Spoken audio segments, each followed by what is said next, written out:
99 ঘন্টা ধরে আমি অনশনে আছি। আর 3 মিনিট হলে এটা 100 ঘন্টায় রূপান্তরিত হবে। আমি আমার জীবনে অনেক আন্দোলন সংগ্রামে ছিলাম, কিন্তু দলের জন্য মায়া করে এতটুকু সময় অনশনে থাকবো কখনো ভাবিনি, বা এতটুকু সময় অনশন করলেও কেউ দাবি আদায় করবে না এটা মানিনি। দেখেন এখন 99 আছে, 99 থেকে 100-তে শুরু হচ্ছে। এই 100তম ঘন্টা সেঞ্চুরি হলো নাকি?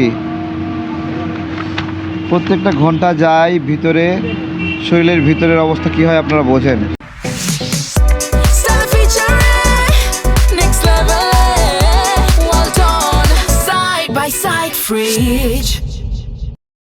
অনশনের সিস্টেম হলো একটা জিনিস অকেজো হবে, ফল করবে, সেটা আমি উপলব্ধি করছি।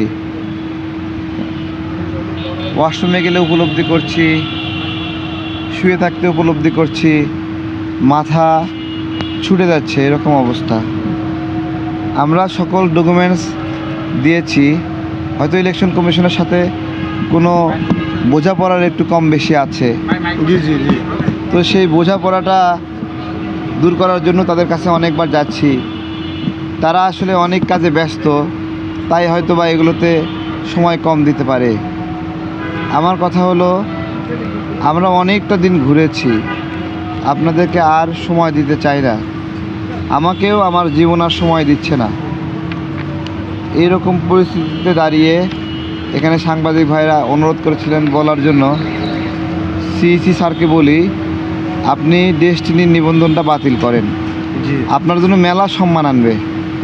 এবং যে সকল আপনার সহকমিশনার এই প্রস্তাব দিছে এবং সচিব, তাদের সবাইকে আইনের আওতায় নিয়ে আসেন। তারা সবাই 2 কোটি টাকার ভাগ পাইছে। হোটেল শেরাটনে এই ভাগাভাগি হয়েছে। আপনারা যদি ব্যবস্থা না নেন তাহলে অনিরাপদ এদেরকে নিয়ে একটা ভালো নির্বাচন কিভাবে করবেন? আগের 2-3টা নির্বাচনে যা দেখাইছে, মাশাআল্লাহ, আল্লাহর বান্দারা মনে হয় সাক্ষাৎ আল্লাহ বাড়াই দিচ্ছে, এরকম অবস্থা। এটা খুবই ভালো বলেছেন, প্রমাণ আছে কিনা? হোটেল শেরাটনে এই ইলেকশন কমিশনের একাধিক সচিব এখানে দফায় দফায় বসেছে রফিকুল আমিনের সাথে। প্রথম প্রশ্ন হলো, এখানের সচিব আমলারা রফিকুল আমিনের সাথে হোটেল শেরাটনে কেন বসবে?